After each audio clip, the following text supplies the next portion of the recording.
നമസ്കാരം. വർത്തമാനത്തിലേക്ക് സ്വാഗതം. ഇപ്പോൾ തെരഞ്ഞെടുപ്പൊക്കെ കഴിഞ്ഞു, വോട്ടെണ്ണലിൻ്റെ ദിവസം ഇങ്ങനെ അടുത്ത് വരുന്നു. പക്ഷെ ഇപ്പോഴേ മന്ത്രിമാരെയും തീരുമാനിച്ചു കഴിഞ്ഞു. അതിലേക്കുള്ള സ്റ്റാഫുകൾ, അതുപോലെ തന്നെ ഈ കോർപ്പറേഷനെ ബോർഡുകൾ, ഇതിലേക്കൊക്കെയുള്ള തള്ളിക്കയറ്റങ്ങളും അതിലേക്കുള്ള ഇപ്പോഴേ അതിനുള്ള പരിപാടികളൊക്കെ തുടങ്ങി വെച്ചു. ഇത് എത്രത്തോളം ഇത് ഗുണകരമാവും വരാൻ പോകുന്ന മന്ത്രിസഭ? അതിനകത്ത് ഏറ്റവും വലിയ തമാശ, ആര് ജയിക്കുമെന്ന് ഇപ്പോഴും അറിയില്ല. നമുക്ക് UDF അധികാരത്തിൽ വരുമെന്ന് പൊതുവേ ഒരു നിഗമനം ഉണ്ടെങ്കിലും വിധി വോട്ടെണ്ണി ഫലം പറഞ്ഞു കഴിഞ്ഞാൽ നമുക്ക് സർക്കാർ ഇന്നതാണെന്ന് പറയാൻ പറ്റുള്ളൂ. ആര് മുഖ്യമന്ത്രിയാകുമെന്ന് അറിയില്ല, ആര് മന്ത്രിയാകുമെന്ന് അറിയില്ല. എങ്കിലും ഇന്ന ആൾക്കാരൊക്കെ മന്ത്രിമാരാകാൻ സാധ്യതയുണ്ട്, ഇന്നയാൾ മുഖ്യമന്ത്രിയാകാൻ സാധ്യതയുണ്ട് എന്നറിഞ്ഞ് ആളുകൾ ഇപ്പോഴേ പേഴ്സണൽ സ്റ്റാഫിൽ കയറി പറ്റാൻ വേണ്ടിയിട്ടുള്ള ശ്രമങ്ങൾ തുടങ്ങി കഴിഞ്ഞു. അപ്പോൾ പേഴ്സണൽ സ്റ്റാഫിൽ കയറിയാൽ വലിയ ഗുണമല്ലേ? പെൻഷൻ കിട്ടും. സർക്കാർ ഉദ്യോഗസ്ഥന്മാർ ജീവിതകാലം മുഴുവൻ ജോലി ചെയ്താലാണ് പെൻഷൻ കിട്ടുന്നതെങ്കിൽ ഇത് 5 വർഷം ജോലി ചെയ്താൽ പെൻഷൻ, 2.5 വർഷം ജോലി ചെയ്താൽ പെൻഷനാണ്. LDF സർക്കാരിൻ്റെ കാലത്ത് 2.5 വർഷം കൃത്യമായിട്ട് ജോലി ചെയ്ത് കഴിഞ്ഞിട്ട് കുറേ ആൾക്കാരെ പറഞ്ഞു വിട്ടിട്ട് വേറെ ആൾക്കാരെ കയറ്റി. എന്തിനു വേണ്ടിയാണ്? സർക്കാർ ഖജനാവിലെ ജനങ്ങളുടെ പെൻഷൻ എടുത്ത് കൊടുക്കുക, പണം എടുത്ത് കൊടുക്കുകയാണ് പെൻഷനായിട്ട്. അപ്പോൾ ഇനിയിപ്പോൾ UDF സർക്കാരിൻ്റെ കാലത്താണെങ്കിലും ശരി, ഇനി വരാൻ പോകുന്ന സർക്കാരിൻ്റെ ആളുകൾ, ഈ മന്ത്രിമാരുടെയൊക്കെ ആളുകളായിട്ട് കുറേ പേര് 10, 25, 30 പേര് കയറി ഇരുന്നിട്ട് ഖജനാവിലെ പണം കവരുക എന്ന് തന്നെ പറയാൻ പറ്റും. ഇത് ഒറ്റ കാര്യമേ ഉള്ളൂ, എന്തായാലും തടയാനൊന്നും പറ്റത്തില്ല. പക്ഷെ നോക്കിയും കണ്ടുമൊക്കെ ആളുകൾ വയ്ക്കണം.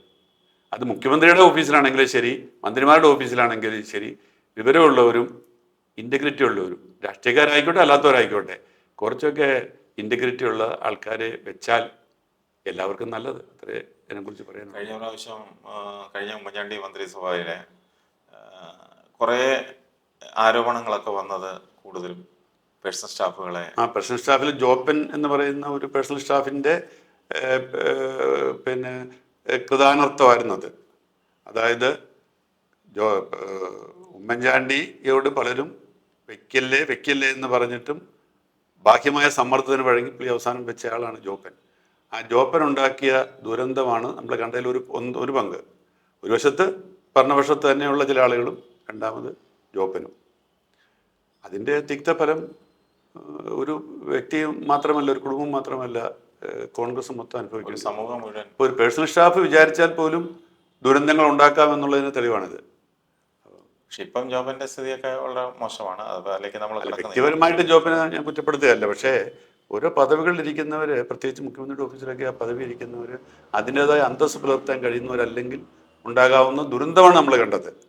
അപ്പോൾ ഇനിയുമാണെങ്കിൽ ഒരു ഗവൺമെൻറ് വരുന്നു, ഇനിയും പേഴ്സണൽ സ്റ്റാഫ് വരുന്നു, അപ്പോൾ അവിടുന്ന് ഇവിടുന്നൊക്കെ സമ്മർദ്ദങ്ങൾ വരും.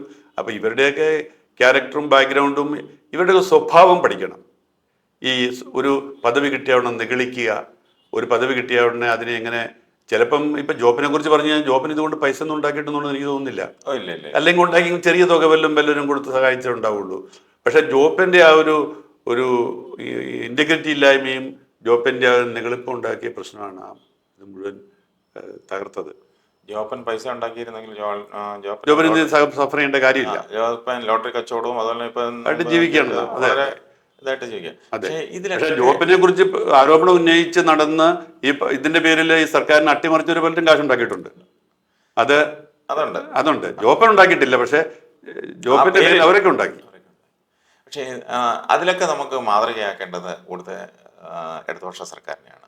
അവര് കൃത്യമായി 99%, അതിനകത്തും ഇടയ്ക്കൊക്കെ ചില ആരോപണങ്ങളൊക്കെ വന്നിട്ടുണ്ട് എന്നുള്ളത് ഒഴിച്ച്. അങ്ങനെയല്ല, LDF സർക്കാരിനെ സംബന്ധിച്ച് അവര് എന്ത് കുഴപ്പങ്ങളുള്ള ആൾക്കാരെ ഇവിടെ വെച്ചാലും ആലോചിച്ച് ഉറപ്പിച്ചാണ് വെക്കുന്നത്. പാർട്ടിയുടെ തീരുമാനം അല്ലാതെ അബദ്ധം പറ്റത്തില്ല. ഇവൻ കുഴപ്പക്കാരനാണ്, പക്ഷേ ഈ കുഴപ്പക്കാരൻ നമുക്ക് ഇവിടെ ആവശ്യമുണ്ട് എന്ന് അറിഞ്ഞിട്ടാ വെക്കുക. അവന്റെ പിന്നെ അവരുടെ ഒരു ഗുണമെന്ന് വെച്ചാൽ അവരുടെ ഈ ഘടകകക്ഷികളുടെ മന്ത്രിമാരുടെ എല്ലാ ഓഫീസിൽ പാർട്ടിയുടെ CPM-ന്റെ ഒരാളെ 2 പേരെ വെക്കും. UDF നടക്കത്തില്ല. അങ്ങനെ ഒരു കോൺഗ്രസിന്റെ ആൾക്കാരാണെന്ന് പറഞ്ഞ് അവിടെ കൊണ്ട് വെക്കാൻ പറ്റത്തില്ല. അവർ തന്നെ തീരുമാനിച്ച് ഒരാളെ വെക്കുക അല്ലാതെ ഇത് നിരീക്ഷണത്തിന് വേണ്ടി 2 പേരെ ഞങ്ങളോട് അയക്കുന്നുണ്ടെന്ന് പറഞ്ഞാൽ കഴിഞ്ഞ ദിവസം BS ശോക് പറഞ്ഞു കേട്ടില്ലേ? BS ശോക് വൈദ്യമന്ത്രിയുടെ ഓഫീസിലേക്ക് മന്ത്രിയെ കണ്ടെന്തെങ്കിലും പറയാൻ വേണ്ടി ചെല്ലുമ്പോഴത്തേക്ക് പെട്ടെന്ന് 2 ഡോറിൽ നിന്ന് 2 പേര് പേഴ്സണൽ സ്റ്റാഫ് ചാടി വരും. ഒന്ന് അപ്പുറത്തും ഇപ്പുറത്തും ഇരിക്കും, ഇടവും വലും. ഒരു കാര്യം മന്ത്രിയുടെ നമുക്ക് സ്വകാര്യമായിട്ട് പറയാൻ പറ്റത്തില്ല. സഹിച്ചിട്ട് അവസാനം അശോക് ചോദിച്ചു, ഇതാരാ ഇവരൊക്കെ ഇരിക്കുന്നവർ? പുള്ളി ഒരു കളിയാക്കി ചോദിച്ചു, ഇവർ നമ്മുടെ പേഴ്സണൽ സ്റ്റാഫാണ് എന്ന്. മണി പോയി കഴിഞ്ഞപ്പോൾ മണി തന്നെ പറയുക, ഞാൻ ഇവരെ കൊണ്ട് തോറ്റു, ഒരു കാര്യം സ്വകാര്യമായിട്ട് പറയാൻ പറ്റത്തില്ല, കാരണം പാർട്ടി വെച്ചിരിക്കുകയാണെന്ന് മണി തന്നെ പറഞ്ഞതായിട്ട് അശോകൻ പറയുന്നു. അപ്പൊ ഇതാണ് സ്ഥിതി. അതിപ്പം കോൺഗ്രസിൽ അങ്ങനെയുള്ള അവസ്ഥയൊന്നും ഉണ്ടെന്ന് തോന്നുന്നില്ല. പക്ഷെ ഇതാണ് പ്രശ്നം. ഒരു ആലോചിക്കാതെയും നോക്കാതെയും, അതായത് ബിഷപ്പ് പറയുന്നവരെ വെക്കും, അച്ഛന്മാർ പറയുന്നവരെ വെക്കും, വേണമെങ്കിൽ കോൺഗ്രസ് ആയതുകൊണ്ട് CPM ആൾക്കാർ ശുപാർശ ചെയ്താലും വെക്കും. CPM ഒരു മന്ത്രിയുടെ പേഴ്സണൽ സ്റ്റാഫായിട്ട് കോൺഗ്രസ് ഒരാൾ പറഞ്ഞ ശുപാർശ ചെയ്തില്ല. പക്ഷേ കോൺഗ്രസിന്റെ മന്ത്രിമാർ വേണം CPM പറഞ്ഞാലും ശുപാർശ. കാരണം ഒരു CPM മന്ത്രി നേതാവ് പറഞ്ഞാലേ ഇരിക്കട്ടെ, കാരണം അവന് ആവശ്യം എനിക്ക് വരും എന്ന് സംശയിക്കുന്ന ആൾക്കാരാണ് നമ്മളുടെ കഴിഞ്ഞ കാലത്തുണ്ടായിരുന്നത്. ഇപ്പോഴത്തിന് വരാൻ പോകുന്നതിനെ കുറിച്ച് ഞാൻ പറയുന്നില്ല. ഈ തെറ്റുകൾ CP ജോണിനെ പോലെ ഇതെല്ലാം പഠിച്ച കക്ഷികൾ ഉണ്ട്. അവർക്ക് ജയിച്ചു വന്ന് മന്ത്രിമാരായാൽ CP ജോണിനെ ഒന്നും പറ്റിച്ചിട്ട് ഒരാൾക്കും CP ജോണിന് മന്ത്രിസഭ ഇരിക്കാൻ പറ്റില്ല. CPM ആ കാര്യത്തിലൊക്കെ വളരെ പുള്ളി കൃത്യമായിട്ട് അറിയാം, എല്ലാരെയും പഠിച്ച്. പുള്ളി ഒരു ബുദ്ധിജീവിയല്ലേ. മന്ത്രി ആയില്ലെങ്കിലും മന്ത്രിമാരുടെ ഓഫീസിൽ എങ്ങനെ പ്രവർത്തിക്കണമെന്നും കൃത്യമായിട്ട് പഠിച്ചു വെച്ചിട്ടുള്ള ഒരാളാണ്. അതല്ല, MV രാഘവന്റെ ഓഫീസൊക്കെ പുള്ളി ഒത്തിരി കൈകാര്യം ചെയ്യുകയൊക്കെ ചെയ്തിട്ടുള്ള എല്ലാ അടുത്തുള്ള കാര്യങ്ങൾ. അപ്പം പുള്ളിയൊക്കെ പുള്ളിയൊക്കെ യഥാർത്ഥത്തിൽ മന്ത്രി ആവേണ്ടവരെ. ഇപ്പം ഞാൻ പറയുമ്പം BD സതീശനൊക്കെ മുഖ്യമന്ത്രിയാണെങ്കിൽ BD സതീശന്റെ ഓഫീസ് കൃത്യമായിട്ട് കളിയൊന്നും അവിടെ നടക്കുമെന്ന് എനിക്ക് തോന്നുന്നില്ല. തന്നെയല്ല, സതീശൻ മറ്റുള്ളവർക്ക് നിർദ്ദേശം കൊടുക്കും, കുറച്ചൊരു കൺട്രോൾ ഉണ്ടാവും. ഈ പഴയ അനുഭവങ്ങളൊക്കെ അതൊക്കെ ഒരു പാഠമാക്കി ഉൾക്കൊണ്ടുകൊണ്ട്. ഇനി ഇത് പേഴ്സണൽ സ്റ്റാഫ് മാത്രമല്ല, വേറെ ഒത്തിരി ഭൗമി കൗമുകന്മാരുണ്ട് ഈ സർക്കാർ അധികാരത്തിലേക്ക് വരുന്ന കണ്ടുകൊണ്ട് ബോർഡിന്റെയും ചില സാംസ്കാരിക സംഘടനകളുടെ ഒക്കെ തലപ്പത്ത് വരാൻ വേണ്ടി ഇരിക്കുന്നവര് ഇവിടെ ഒത്തിരി ഉണ്ടല്ലോ, സാംസ്കാരിക സ്ഥാപനങ്ങള്. അതിനു വേണ്ടിയുള്ള ആൾക്കാരൊക്കെ ഉണ്ട്.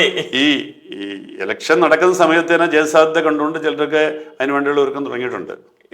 നമുക്ക് കാണാം, ഇനിയും കാണാൻ പോകുന്ന മന്ത്രിസഭ ഉണ്ടായി കഴിയുമ്പോൾ കണ്ടോണം. ഇന്ന് രാവിലെ നമ്മളൊക്കെ വിചാരിക്കും, എടാ ഈ പാർട്ടിക്ക് വേണ്ടി കഷ്ടപ്പെട്ട് വെള്ളം കോരിയവരൊക്കെ ആൾക്കാരവിടെ കിടക്കുന്നു, ഇവരൊക്കെ എങ്ങനെ തലപ്പത്ത് വന്ന് നമ്മൾ അത്ഭുതപ്പെട്ടു പോകും. അങ്ങനെയുള്ള കഥകളും കാണാം. ഇന്ന് രാവിലെ എന്നെ വിളിച്ചുണർത്തിയത് അമേരിക്കൻ ഒരു കോളാണ്. എൻ്റെ ഒരു സുഹൃത്ത്, ഒരു സിനിമാ രംഗത്ത് പദവി കിട്ടുമെന്ന് അറിയാൻ വേണ്ടി. അതെ അതെ, സിനിമാ രംഗത്ത് പ്രവർത്തിക്കുന്ന ഒരാളാണ്. അയാൾ ഇപ്പം ഹൂസ്റ്റണിലാണ് ഉള്ളത്. അപ്പം അയാള് കുറച്ച് ദിവസമായി എന്തൊക്കെ അവിടെ.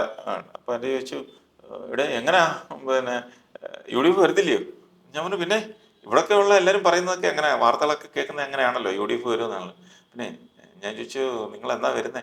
അത് ഞാനൊരു 30-ാം തീയതി ഒക്കെ ആകുമ്പോഴത്തേന് അങ്ങ് വരും. 4-ാം തീയതി എണ്ണുന്നേ. ഞാൻ പറഞ്ഞു 4-ാം തീയതി എണ്ണുന്നേ. അപ്പൊ സർക്കാർ ഏകദേശം ഒരു 20-ാം തീയതിക്കകത്തൊക്കെ വെച്ചിട്ട് പുതിയ മന്ത്രി സൗകര്യമായിരിക്കും. ഞാൻ എന്തായാലും 30-ാം തീയതി ഇവിടെ കയറി, ഞാൻ 1-ാം തീയതി അവിടെ എത്തും. എന്നിട്ട് പ്രാവശ്യം ഏതെങ്കിലും ഒരു കോർപ്പറേഷൻ പിടിക്കണം. ഞാൻ പറഞ്ഞു, പിന്നെ ചലച്ചിത്ര അക്കാദമി ഉണ്ട്, പിന്നെ ഒത്തിരി കോർപ്പറേഷൻ, പിന്നെ അതുപോലെ സാംസ്കാരിക രംഗത്തും സിനിമാ രംഗത്തൊക്കെ ഒത്തിരി ഉണ്ട്. ഒരു പദവി കിട്ടിയാൽ മതി. ബോർഡുകൾ കോർപ്പറേഷൻ ഒത്തിരി ഉണ്ട്. അവിടെ ചെന്ന് ഇന്ന പദവിയിൽ ഞാൻ അംഗമാണെന്ന് അറിയിച്ചാൽ മതി. അപ്പൊ ഞാൻ ചോദിച്ചു, എങ്ങനെ അതൊക്കെ നമുക്ക് ആളുകളുണ്ട് അവിടെ? അപ്പൊ ഇവിടെ ഈ ഇലക്ഷനൊക്കെ വെള്ളം കോരിയവരും വിറക് കൊട്ടിയവരും ഒക്കെ ഇവിടെ കിടന്ന് നമുക്ക് വേറെ ഒന്നും വേണ്ട, നമുക്ക് നഷ്ടത്തിലായാലും ഉള്ളതായാലും മതി, നമുക്കൊരു പിന്നെ പദവി വേണം. ഞാൻ അന്നേരം ചിന്തിച്ചു, എന്റെ പൊന്നു പിതാവേ, ഈ പാവങ്ങളെല്ലാം സതീശനെ പോലുള്ള ഒരു ചുമക്കണമല്ലോ. ഇതിപ്പോ കൊടുത്താൽ കുഴപ്പം, കൊടുത്തില്ലെങ്കിലും കുഴപ്പം. ഇതിപ്പം ഇദ്ദേഹത്തിന് പദവി, ഇദ്ദേഹത്തിന് എന്നുള്ളതല്ല, ഇങ്ങനെയുള്ള ആളുകൾക്ക് പദവി കൊടുത്താലും പ്രശ്നം, കൊടുത്തില്ലെങ്കിൽ പിന്നെ അവർക്ക് ശത്രുക്കളാവും. ഇതാണ് സ്ഥിതി. അത് കോൺഗ്രസിലേ നടക്കൂ, UDF-ലെ നടക്കൂ, ഇത് LDF നടക്കിയല്ല, CPM നടക്കിയല്ല. ഒരു LDF-ലെ ചിലപ്പോൾ CPM കഴിഞ്ഞ് ചിലപ്പോൾ ഈ മറ്റ് ജനാധിപത്യ സംഘടനകളിൽ നടക്കുമായിരിക്കും. പക്ഷെ ഇതാണ് സംഗതി. ഏതായാലും നമുക്ക് കാത്തിരുന്നാണ് ഒരു പ്രതീക്ഷിക്കാം, ഈ മാറ്റങ്ങൾ ഉണ്ടാവും എന്നുള്ളൊരു പ്രതീക്ഷ നമുക്ക് വയ്ക്കാം.